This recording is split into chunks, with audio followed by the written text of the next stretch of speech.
Good evening प्यारे बच्चों, मैं रणजीत कुमार जाखड़ आपके अपने यूट्यूब चैनल मैथ्स IQ पर एक बार फिर से बहुत बहुत स्वागत है। और इसी प्रकार से वीडियो देखते रहिए और अच्छा लग रहा है कि आपको वीडियो पसंद आ रही है। सभी को जो भी मैं आपको करवा रहा हूँ वो बढ़िया तरीके से समझ में आ रहा है।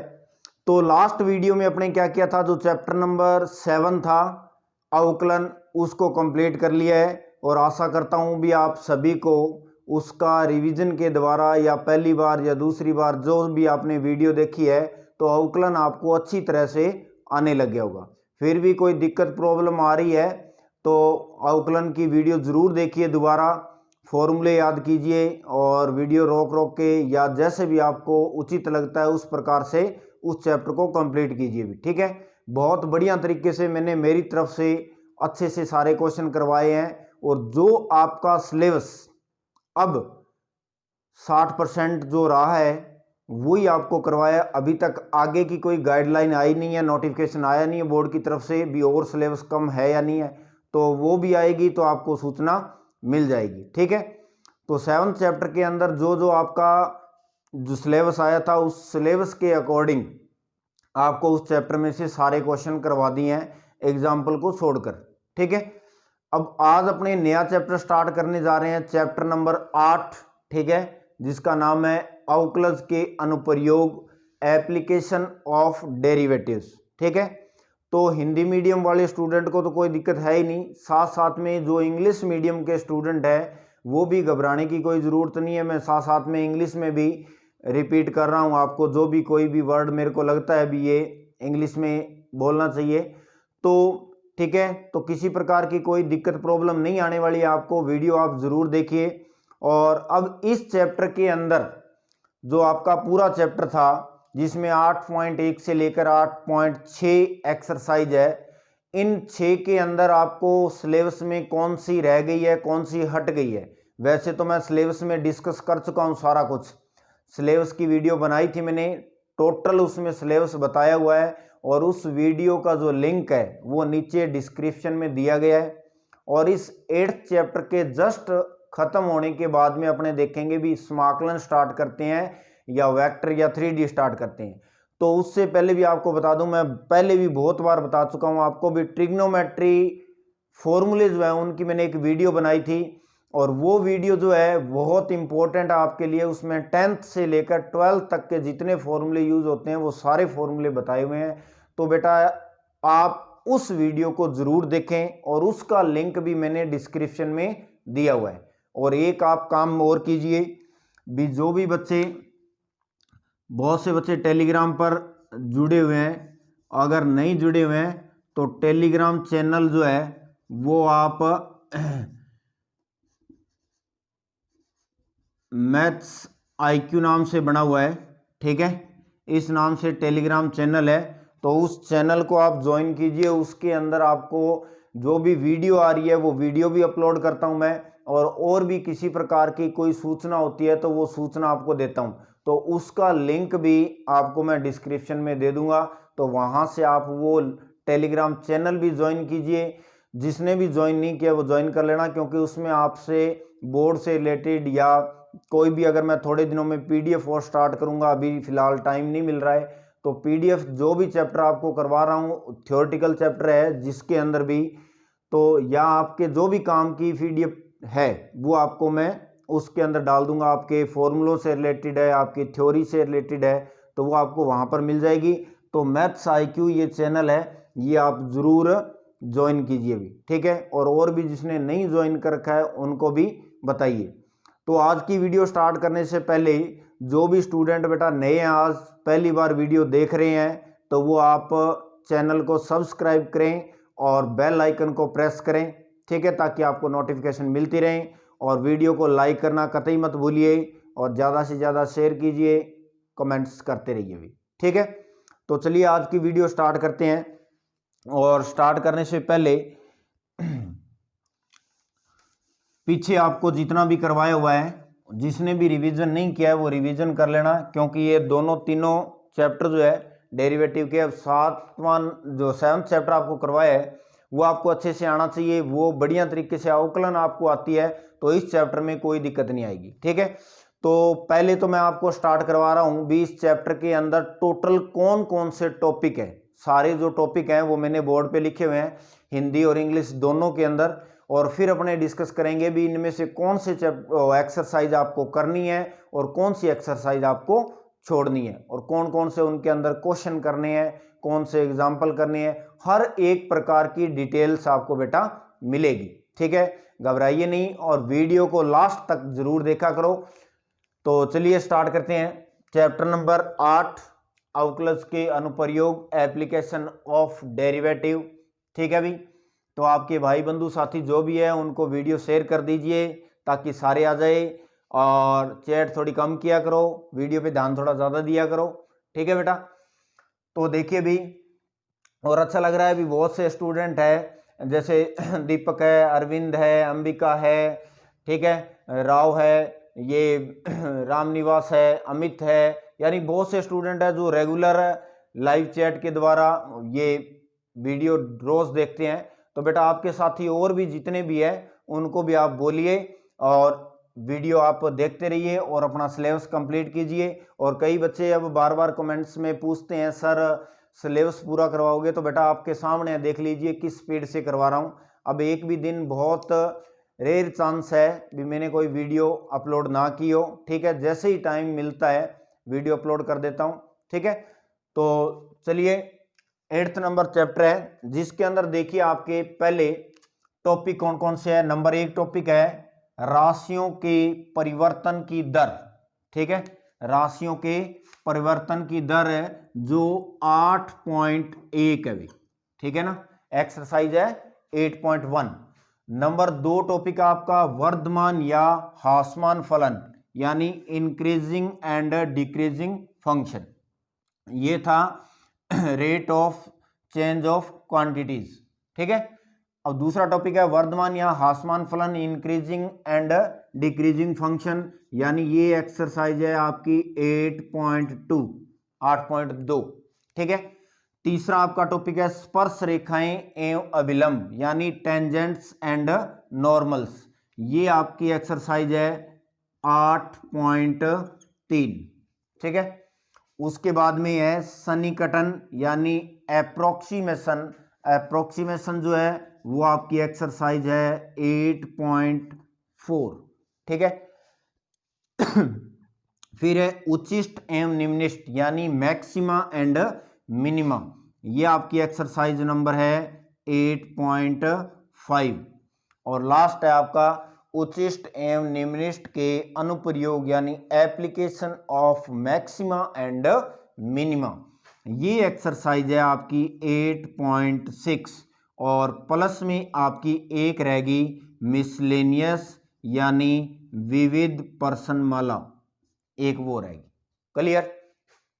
तो ये तो आपकी पूरी बुक के अंदर जो 8th चैप्टर है उसके अंदर सारे टॉपिक लिखे हुए हैं। अब बात आती है भी इन टॉपिक्स में से आपको कौन कौन से करने हैं। ठीक है, तो सिलेबस वाली वीडियो जिसने नहीं देखी है तो वो बेटा वीडियो जरूर देख लेना। अब देखिए इसमें आपको बता देता हूं आपके भी सिलेबस में से कौन कौन से टॉपिक हट चुके हैं। तो सबसे पहले तो है राशियों के परिवर्तन की दर, यानी rate of change of quantities, यानी 8.1 है वो आपको नहीं करनी। क्लियर? ये आपके सिलेबस में से कैंसिल हो गई है, डिलीट हो गई है, तो 8.1 नहीं करनी है। दूसरा है वर्धमान या ह्रासमान फलन, इंक्रीजिंग एंड डिक्रीजिंग फंक्शन। तो ये फंक्शन आपको यानी 8.2 जो है वो आपको पूरी कंप्लीट करनी है। इसमें से कोई टॉपिक नहीं हटाए, तो इंक्रीजिंग एंड डिक्रीजिंग यानी 8.2 आपको कंप्लीट करनी है। क्लियर? फिर नंबर 3 है स्पर्श रेखाएं एवं अभिलंब, बिल्कुल नॉर्मल सी एक्सरसाइज है, सिंपल सी। तो ये भी आपको 8.3 जो है वो भी आपकी नहीं कैंसिल हुई है, ये डिलीट नहीं हुई है, तो ये भी आपको 8.3 जो है वो भी आपको पूरी करनी है। क्लियर? उसके बाद में आगे है सन्निकटन। कुछ विद्यार्थियों को बड़ी दिक्कत होती थी इसमें, जो स्टूडेंट बढ़िया थे स्टडी में, पढ़ाई के अंदर, तो उनमें तो कोई प्रॉब्लम नहीं थी। जो नॉर्मल विद्यार्थी थे उनको दिक्कत आती थी इसमें। तो बेटा घबराने की ज़रूरत नहीं है, आपके लिए बहुत अच्छी बात है भी, ये आपका यहाँ से क्या हो गया, कैंसल। क्लियर। तो 8 पॉइंट जो 4 है वो आपको नहीं करनी है, सन्निकटन ये आपका सिलेबस से डिलीट हो चुका है। टॉपिक आगे है उच्चिष्ट एवं निम्निष्ट, मैक्सिमा एंड मिनिमा। तो इसके अंदर आपको क्या करना है, इसमें काफ़ी सारी चीज़ें हैं। तो एक तो मैक्सिमा और मिनिमा की डेफिनेशन, और प्लस में ये कैसे निकाला जाता है, ये दो चीज़ें आपको करनी है। मैक्सिमा मिनिमा की डेफिनेशन क्या होती है, और प्लस में ये निकाला कैसे जाता है, भी मैक्सिमा कैसे निकाला जाता है, मिनिमा कैसे निकाला जाता है। ठीक है, तो ये आपको एक्सरसाइज 8.5 जो है वो आपको करनी है। ठीक है, ये आपके टॉपिक में से, ये एक्सरसाइज में से डिलीट नहीं हुई है।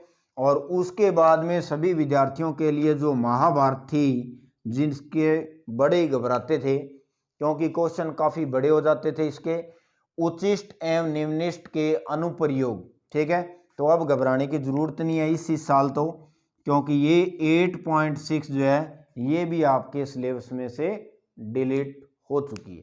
ठीक है, और फिर लास्ट रहेगी आपकी मिसलेनियस यानी विविध। तो इसके अंदर 4 या 5 ही क्वेश्चन है जो आपको करने हैं, यानी शायद 3 से लेके 6 या 7 तक क्वेश्चन है करने आपको, 3 4 5 6 शायद 2-3 क्वेश्चन करने होंगे इसमें से, बाकी आपको बता दूंगा ये करवाने दूंगा तब। ठीक है, तो इसमें 7-8 क्वेश्चन है, उसमें से 4 या 3 क्वेश्चन करने हैं आपको। ठीक है, तो पूरी एक्सरसाइज जो करनी है वो अपने को एक तो वर्धमान या ह्रासमान फलन, इंक्रीजिंग एंड डिक्रीजिंग फलन 8.2 कंप्लीट करेंगे, 8.3 कंप्लीट करेंगे और 8.5 कंप्लीट करेंगे। तो मतलब इसमें से सिर्फ आपको 3 ही करनी है, और अपनी तरफ से पूरी कोशिश करूंगा भी बहुत जल्द ये आपकी क्या हो जाए, खत्म हो जाए। क्लियर, क्योंकि छोटी है, ज़्यादा नहीं है बड़ी, तो कोशिश करूंगा अभी 8.2 है, ये जो आपकी है 8.2 और 8.3 है, ये दोनों एक एक वीडियो में ही कंप्लीट हो जाए। थोड़ी सी बड़ी जरूर होगी वीडियो, लेकिन उसके अंदर कोशिश करूंगा अभी एक में ही आपको कंप्लीट करवा दूं। 8.2 की एक वीडियो और फिर एक वीडियो 8.3 की, और 8.5 है उसमें थोड़े से क्वेश्चन ज़्यादा है, तो इसमें एक में फिर ज़्यादा बड़ी हो जाएगी वीडियो, तो इसलिए इसकी 2 और फिर एक ही, तो मतलब 6-7 वीडियो के अंदर ये भी चैप्टर आपका कंप्लीट हो जाएगा। तो ये आपका पूरा इस चैप्टर का जो सार है भी, कितने टॉपिक है, कौन कौन से आपको टॉपिक करने हैं, कौन सी चीज़ें आपको छोड़नी है। तो बेटा ये मैंने पहले भी बताया है भी, आपको पहले सभी कही है, सीधे 8.1 से लगे सारी कर ली, तो जो आपके बार कर लो, कोई दिक्कत नहीं है, सारी कर सकते हो आप, मैं ऐसे नहीं कह रहा हूँ भी छोड़ दीजिए आप। लेकिन फिलहाल जो आपके according to RBSE Rajasthan board के अंदर जो आपका सिलेबस बोर्ड ने डिसाइड किया है, उस बोर्ड के अकॉर्डिंग आपका पेपर आएगा। तो उस पेपर में आपका जो सिलेबस डिसाइड किया हुआ है, वो सिलेबस जो है उसके अकॉर्डिंग जो एक्सरसाइज आने वाली है, पहले आपको उनको बढ़िया तरीके से कीजिए भी। ठीक है, तो उसको करने के बाद में ये अपने करेंगे।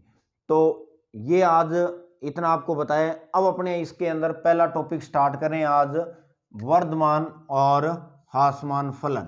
ठीक है, तो इसके बारे में अपने पढ़ेंगे आज भी, वर्धमान और ह्रासमान फलन क्या होता है, और उसके बाद में अपने स्टार्ट करेंगे एक्सरसाइज 8.2।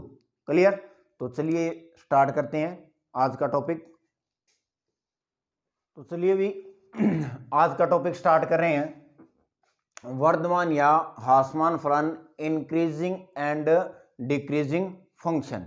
ठीक है, भी वर्धमान फलन क्या होता है और ह्रासमान फलन क्या होता है। क्लियर, तो पहले अपने पढ़ते हैं वर्धमान को। ठीक है, तो इसको मैं आपको थोड़ा ग्राफ बना के समझाता हूं भी, वर्धमान क्या होता है,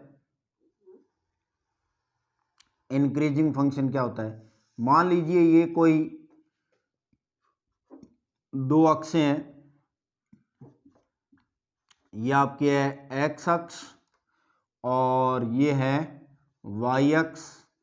ठीक है, और यहाँ पर आपको दे रखा है ओरिजिन, मूल बिंदु दिया हुआ है। क्लियर, अब कोई भी फलन दे रखा है, वो इस प्रकार से चला, फिर ऐसे चला, फिर ऐसे चला, फिर ऐसे, फिर ऐसे। ठीक है, इस प्रकार से भी कोई भी फलन आपको दे रखा है, मान लो y बराबर एफ एक्स कोई फलन दिया गया है, y बराबर एफ एक्स कोई फलन दिया हुआ है और इस फलन का मैंने ग्राफ बनाया तो ग्राफ इस प्रकार से आ गया, ठीक है। और एक और जैसे मान लो फलन दे रखा था एनी1 कोई भी और दूसरा फलन है या यही फलन ले लो आप, तो इसके अंदर भी ये मैंने एक्स अक्ष लिया है और ये वाई अक्ष है, ठीक है। और यहाँ पर आपका मूल बिंदु है, ओरिजिन है, और ये नेगेटिव अक्ष है यानी ये एक्स डैश होगी, ये वाई डैश होगी, ऐसे इसमें ये एक्स डैश होगी और ये नीचे कौन सी होगी, वाई डैश होगी, ठीक है। ऋणात्मक अक्ष यानी नेगेटिव, ये मूल बिंदु हो गया, ठीक है। अब मान लीजिए एक y बराबर कोई भी एफ एक्स फलन दे रखा है और उसका ग्राफ इस प्रकार से बन रहा है, क्लियर, या यहां से स्टार्ट हो रहा है, कैसे भी बन रहा है। तो देखिए इन दोनों ग्राफ के अंदर एक डिफरेंस दिखाई दे रहा है आपको। क्या डिफरेंस है भी, ये ग्राफ जब आपने बनाया तो यानी ये थोड़ी दूर स्ट्रेट था, फिर इस पॉइंट पर रुक के फिर ऐसे हुआ, फिर वापस ऐसे हो गया, फिर ऐसे हो गया, ऐसे हो गया, ठीक है। मतलब एकदम स्ट्रेट नहीं चल रहा है ये। लेकिन ये देखिए भी मान लीजिए इस पॉइंट से इस ग्राफ ने चलना शुरू किया और एक बार चलने के बाद में ये बढ़ रहा है, ठीक है। तो ये जो फलन है इंक्रीज का मतलब है भी ये बढ़ेगा तो जरूर, ठीक है ना। वर्धमान का मतलब है भी y बराबर एफ एक्स दिया हुआ है, इस फलन का जब आप ग्राफ बनाओगे तो ग्राफ जो है वो इस पॉइंट से स्टार्ट होगा, तो इस पॉइंट के बाद में ये कैसे न कैसे बढ़ना स्टार्ट होगा, बढ़ता रहेगा, ठीक है। तो इस फलन को कहा जाता है वर्धमान फलन। ये तो है ग्राफिकली मान इसका, ठीक है ना, वर्धमान फलन बोलते हैं इसको, ठीक है। और क्योंकि बीच बीच में जैसे मान लो इस पॉइंट पर ये ग्राफ चेंज हो गया, ठीक है, पहले ऐसे लगातार स्ट्रेट चल रहा था, फिर इस पॉइंट के बाद में बदल गया, फिर इस पॉइंट के बाद में बदल गया, फिर इस पॉइंट पर चेंज हो गया, फिर इस पॉइंट पर चेंज हो गया। ये इस प्रकार से क्या होता है, ग्राफ चेंज हो रहा है। लेकिन इसके अंदर देखिए यहां से स्टार्ट हो गया, इसके बाद में कहीं भी ग्राफ रुका नहीं है, लगातार, ठीक है ना, बढ़ ही रहा है, लगातार बढ़ रहा है। तो इसको कहा जाता है निरंतर वर्धमान, निरंतर वर्धमान फलन, ठीक है भाई, इसको बोला जाता है निरंतर वर्धमान फलन। तो वर्धमान फलन जो है दो टाइप के है, अपने पढ़ेंगे भी, एक तो हो गया ये वर्धमान, ठीक है, एक है निरंतर वर्धमान, ठीक है ना, भी लगातार बढ़ रहा हो। तो इंक्रीजिंग यानी कोई फंक्शन इंक्रीज हो रहा है तो एक तो इस प्रकार से इंक्रीज हो रहा है और एक इस प्रकार से इंक्रीज हो रहा है, ठीक है।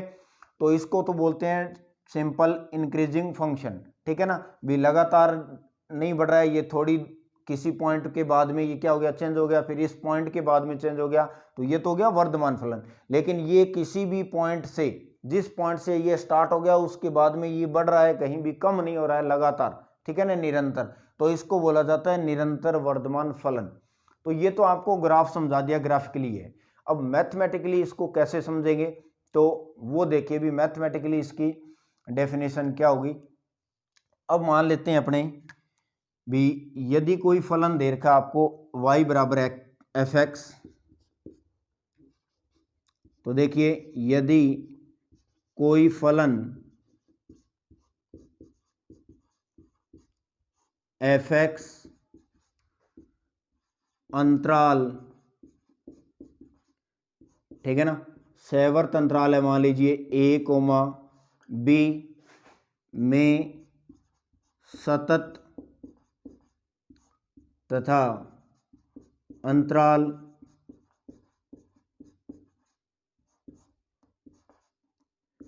a, b में अवकलनीय हो, तो अगर कोई भी फलन दे रखा है y बराबर एफ एक्स, कोई फलन एफ एक्स है, ये फलन अगर इस अंतराल के अंदर तो क्या है, सतत यानी कंटिन्यूज है, ठीक है, और इस अंतराल में, इस इंटरवल के अंदर वो क्या है, अवकलनीय है, मतलब क्या है, डिफरेंशिएबल है, ठीक है, स्केल। अगर ये फलन इस पर सतत है और इस पर अगर अवकलनीय है तो देखिए क्या होता है, तब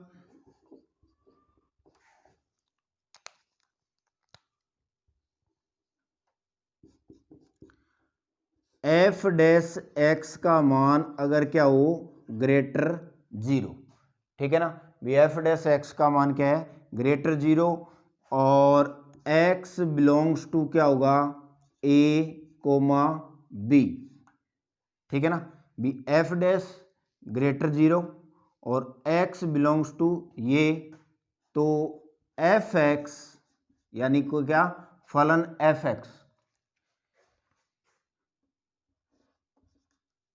फलन एफ एक्स अंतराल ए कोमा बी में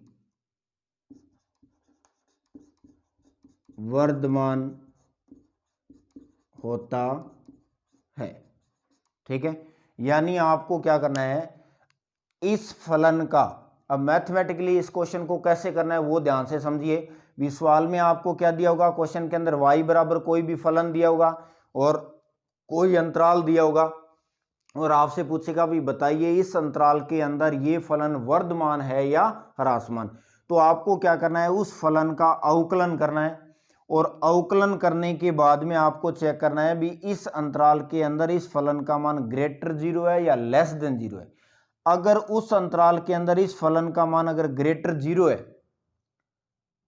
एक्स का मान इस अंतराल में से लेना है और इस अंतराल के अंदर एफ डैश एक्स का मान जीरो से क्या है बड़ा है यानी धनात्मक मान आ गया, तो आप क्या कह सकते हो भी फलन एफ एक्स इस अंतराल के अंदर क्या कहलाता है वर्धमान फलन कहलाता है, ठीक है ना, इंक्रीजिंग फंक्शन कहलाएगा।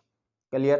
तो ये सिंपल सी छोटी सी इसकी मैथमेटिकली डेफिनेशन है। भी मैथमेटिकली कैसे करेंगे तो ये आपको मैं बता देता हूं दोबारा फिर से। भी अगर क्वेश्चन के अंदर आपको एफ एक्स बराबर फलन मिलेगा और उसके सामने कोई अंतराल दिया होगा और आपको चेक करना होगा भी इस अंतराल में ये फलन वर्धमान है या ह्रासमान, तो दिए गए फलन का आप अवकलन कीजिए और जो भी आपने अवकलन किया है वो अवकलन जिस अंतराल में आपसे पूछा है उस अंतराल के लिए ग्रेटर जीरो होना चाहिए।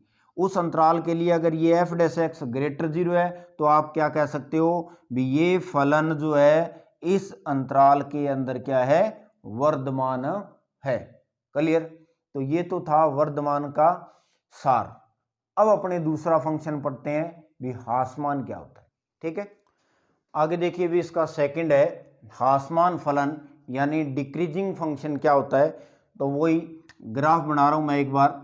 कोई भी मान लीजिए आपके पास y बराबर एफ एक्स कोई फलन दे रखा है, ये आपकी है एक्स अक्ष धनात्मक, ये x है ऋणात्मक, ये y अक्ष है धनात्मक और ये y अक्ष है ऋणात्मक। ठीक है, y डैश। और मान लीजिए y बराबर कोई भी आपको फलन दे रखा है एफ एक्स।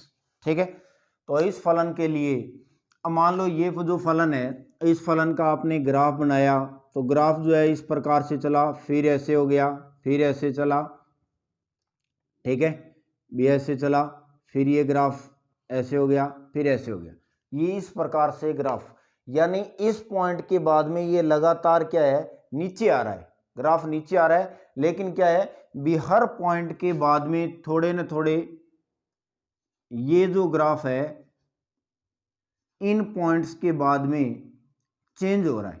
ठीक है, ये जो पॉइंट है इनके बाद में चेंज हो रहा है। यहाँ पर हाईएस्ट था, फिर इस पॉइंट पर, फिर इस पर कम हो गया, फिर कम, फिर कम, फिर कम, ऐसे यानी ये लगातार डिक्रीज हो रहा है फंक्शन। ठीक है ना, वो इंक्रीज हो रहा था इसलिए उसको वर्धमान, ये डिक्रीज हो रहा है। ठीक है, और दूसरी कंडीशन क्या है यानी एक तो डिक्रीज इस प्रकार से हो सकता है और दूसरा डिक्रीज कैसे हो सकता है वो ऐसे, जैसे भी मान लीजिए ये एक्स अक्ष है, ये एक्स डैश है और ये वाई डैश है। ठीक है, और ये है वाई अक्ष और यहाँ पर आपका ओरिजिन हो गया मूल बिंदु, यहाँ पर भी मूल बिंदु ओ हो गया और यहाँ पर मूल बिंदु ओरिजिन जो है ओ हो गया। ठीक है, और इस प्रकार से अब ये एक ऐसा फंक्शन है जो है इस प्रकार से ऐसे लगातार कम होते जा रहा है। भी इस पॉइंट के बाद में वो कहीं भी ग्राफ बढ़ा नहीं है, वो लगातार क्या होते जा रहा है कम होते जा रहा है। क्लियर। तो ये ग्राफली आपको समझा रहा हूं, बाकी किसी क्वेश्चन में ऐसे नहीं है भी आपको ग्राफ बना के चेक करना है भी ये इंक्रीज हो रहा है या डिक्रीज हो रहा है, ठीक है। वो आपको चेक कैसे करना है, जो अभी मैंने वर्तमान की कंडीशन में आपको बताया था भी मैथमेटिकली आपको कैसे करना है, तो वो करना है। तो ये जो इस प्रकार से डिक्रीज हो रहा है यानी, तो इस फंक्शन को क्या कहा जाता है, इसको कहा जाता है हासमान फलन, ठीक है ना। इस फलन को क्या कहेंगे, हासमान फलन कहेंगे भी, क्लियर। और इसको क्या कहेंगे, इसको कहेंगे निरंतर। निरंतर का मतलब लगातार हासमान, यानी एक बार ये फंक्शन डिक्रीज होने लग गया तो उसके बाद में ये रेगुलर क्या हो रहा है, डिक्रीज ही हो रहा है निरंतर, यानी किसी पॉइंट पर ये रुका नहीं है, टूटा नहीं है ग्राफ, कहीं भी पोजीशन चेंज नहीं की है इसने, और इसके अंदर ये इस प्रकार से डिक्रीज हो रहा है। तो इसको तो बोलते हैं सिंपल हासमान फंक्शन, ठीक है ना, डिक्रीजिंग फंक्शन। और ये आ गया आपका निरंतर रेगुलर, ठीक है ना, और डिक्रीजिंग फंक्शन हो गया। तो ये वर्धमान और हासमान था। और अब देखिए इस हासमान फंक्शन की मैथमेटिकली डेफिनेशन क्या होगी, अभी इसकी परिभाषा जो है वो क्या होगी, इसको मैथमेटिकली कैसे समझा जाएगा भी अपन आपको क्वेश्चन में निकालना पड़े तो कैसे निकालेंगे, ठीक है। तो देखिए इसके अंदर भी यदि कोई फलन आपको दे रखा है, यदि फलन y बराबर एफ एक्स, ठीक है ना, y बराबर कोई भी आपको फलन दे रखा है एफ एक्स, अंतराल कौन से में भी, अंतराल a, b में सतत, ठीक है, सैवर्त अंतराल है ये, सैवर्त अंतराल में सतत तथा विवर्त अंतराल, ठीक है ना, a, b में अवकलनीय हो तो, ठीक है ना। बे ये जो फलन है इस अंतराल के अंदर तो क्या होना चाहिए, सतत होना चाहिए, और इस अंतराल के लिए क्या होना चाहिए, अवकलनीय होना चाहिए। अगर ये कंडीशन है तो इसके अंदर क्या होता है, देखिए आगे, तब आप दिए गए फलन का अवकलन करोगे और एफ डैश एक्स का मान अगर क्या है less than 0 if Rolle X belongs to A, B, ठीक है। तो जो फलन आपका एफ एक्स होगा वो अंतराल कौन से के अंदर, ए, बी में क्या होता है, हासमान फलन होता है, ठीक है ना। तो अगर ये कंडीशन होती है भी एफ डैश एक्स का मान क्या हो जाए, लेस देन 0 आ जाए, ठीक है। तो अब देखिए सेम वही कंडीशन है भी, हासमान फलन कैसे निकालेंगे। तो कोई भी आपको फलन दिया होगा और आपसे पूछेगा भी इस अंतराल के अंदर बताइए हासमान है या वर्धमान है, या आपसे पूछ लेगा भी ये अगर फलन हासमान है तो अंतराल ज्ञात कीजिए। वो तो चलो बाद की बात है भी कैसे कैसे क्वेश्चन पूछेगा, लेकिन फिलहाल ये है भी आपको फंक्शन दिया होगा, आपसे पूछेगा इस अंतराल में बताइए ये फंक्शन जो है वो वर्धमान है या हासमान है। तो आपको करना क्या है, दिए गए फंक्शन का अवकलन करना है, एफ डैश एक्स निकालना है, और उस अवकलन में जो अंतराल आपको क्वेश्चन में गिवन है उस अंतराल में से वैल्यू इसके अंदर पुट करेंगे। तो अगर उसकी वैल्यू लेस देन 0 आती है, इस अंतराल में से वैल्यू एक्स का जो मान है इस अंतराल में से इसमें पुट करने पर एफ डैश एक्स का मान अगर क्या आता है, लेस देन 0 आता है, तो अपने कहेंगे भी ये फंक्शन जो है वो इस अंतराल के अंदर क्या कहलाएगा, हासमान फलन कहलाएगा, डिक्रीजिंग फंक्शन कहलाएगा, क्लियर। तो वो डिक्रीजिंग फंक्शन कहलाता है। तो ये ग्राफिकली समझाया आपको, ये आपको बताया मैथमेटिकली भी, मैथमेटिकली ऐसे करना है आपको, और ग्राफ के अंदर ये है। तो बाकी आपको किसी क्वेश्चन में ग्राफ नहीं बना के देखना है भी, आप कहीं ग्राफ बना के ड्रॉ करो भी, इसके अंदर देखते हैं भी ये इंक्रीजिंग है या डिक्रीजिंग है। तो अपने ये सिंपल मैथमेटिकली इसको निकाल देंगे। बाकी आपको घबराने की कोई ज़रूरत नहीं है, जब क्वेश्चन करवाऊंगा तो आपके सारे के सारे डाउट क्लियर हो जाएंगे, ठीक है। अब एक चीज और रहेगी भी, कुछ कंडीशन ऐसी भी हो सकती है भी ये फलन जो है ना तो बढ़ रहा है ना ही घट रहा है, किसी पॉइंट पर क्या हो जाए, रुक जाए, शिथिल हो जाए, ठीक है। या ऐसा हो जाए भी कभी बढ़ गया पूरा, कभी पूरा का पूरा कम हो गया, ठीक है। तो उस प्रकार के फलन को अपने क्या कहेंगे, तो उसको कहेंगे भी न तो वो फलन वर्धमान होगा और न ही ह्रासमान होगा। तो वो देखिए किस कंडीशन में होगा, भी वर्धमान भी नहीं होगा और ह्रासमान भी नहीं होगा, ठीक है। तो वो यहां पर आपको लास्ट में नीचे यही बता देता हूं, इसका स्क्रीनशॉट ले लीजिए किसी ने नहीं लिया है तो, ठीक है। तो अब देखिए इसमें लास्ट है भी न वर्धमान और न ही ह्रासमान फंक्शन। तो लास्ट कंडीशन है इसकी न वर्धमान एवं न ह्रासमान फलन, ठीक है भी ना तो वर्धमान है और ना ही ह्रासमान है। तो एक ग्राफ बना के दिखा रहा हूं आपको भी, मान लीजिए ये एक्स अक्ष है, ठीक है, ये वाई अक्ष है और ये आपका ओरिजिन है मूल बिंदु, ठीक है, मूल बिंदु ये दे रखा है। अब यहां से मान लीजिए कोई फंक्शन चालू हो गया, ऐसे बढ़ गया, ऐसे कम हो गया, ऐसे चल रहा है, क्लियर। तो अब देखिए ये यहां से जब ग्राफ स्टार्ट हुआ, ठीक है, तो ये ग्राफ यहां से जब स्टार्ट हुआ तो यहां पर तो देखिए हर पॉइंट के ऊपर बढ़ रहा है, हर पॉइंट पर बढ़ रहा है, लेकिन कुछ टाइम बाद में इस पॉइंट के बाद में देखिए ये ग्राफ क्या हो गया, कम होने लग गया। लगातार पहले तो बढ़ा, फिर लगातार क्या हो गया, कम, और कम देखिए कितना हुआ कि माइनस में चला गया। और इस पॉइंट के बाद यहाँ पर जो पॉइंट है, इस पॉइंट के बाद में वापस ये ग्राफ क्या हो गया, बढ़ना स्टार्ट हो गया, ऐसे बढ़ रहा है, ठीक है। लेकिन अब देखिए इस पॉइंट के बाद, इस पॉइंट के बाद में फिर ये वापस क्या हो गया कम होना शुरू हो गया, ठीक है।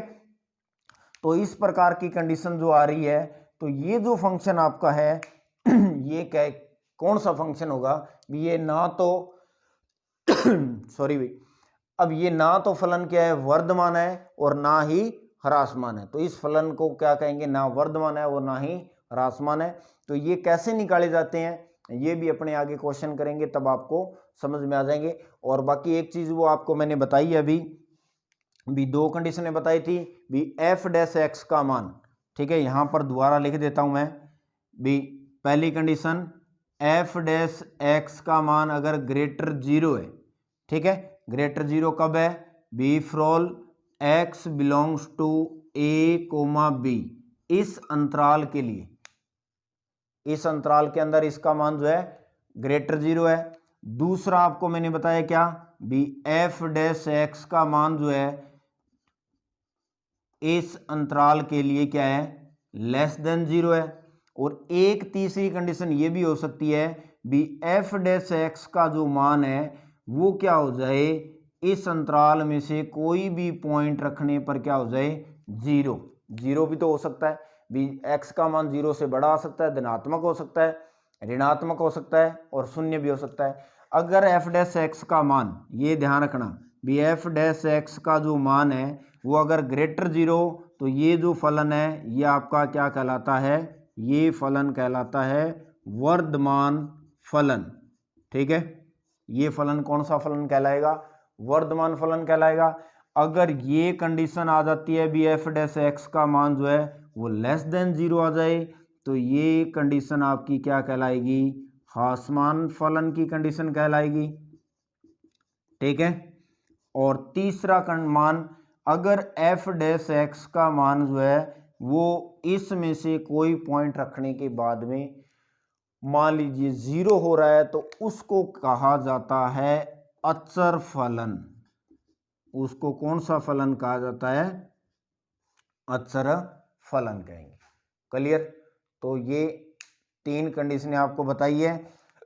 बाकी आपको कह रहा हूं भी टेंशन लेने की जरूरत नहीं है, आपके जितने भी डाउट है 8.1 कल स्टार्ट कर रहा हूं, और वो जब स्टार्ट करूंगा उसके क्वेश्चन करवाऊंगा तो आपको एकदम क्लियर हो जाएगा भी ये ह्रासमान होता है, ये वर्धमान होता है, ये न ह्रासमान होता है, न वर्धमान होता है। किसी प्रकार का कोई भी डाउट नहीं रहेगा। जितनी मेहनत मैं आपके लिए कर रहा हूं तो बेटा थोड़ी सी मेहनत आप भी मेरे लिए कीजिए। वीडियो को ज़्यादा से ज़्यादा शेयर करते रहिए, बेल आइकन को प्रेस कर लीजिए और कमेंट करना मत भूलिए भी, ठीक है। तो आज का टॉपिक अपने यहीं क्लोज करते हैं। आज अपने पढ़ लिया वर्धमान और ह्रासमान फलन क्या होते हैं, ग्राफिकली क्या होता है और मैथमेटिकली क्या चीज़ होती है। कल से अपने एक्सरसाइज 8.2 स्टार्ट करेंगे, क्योंकि 1 आपके सिलेबस में है नहीं बेटा, ठीक है। तो 2 स्टार्ट करेंगे और कोशिश करूंगा पूरी भी कल 8.2 पूरी हो जाए। क्लियर? तो आप पूरी वीडियो देखते रहिए और इसी प्रकार से चैनल के ऊपर बने रहिए रेगुलर। थैंक यू बेटा, धन्यवाद।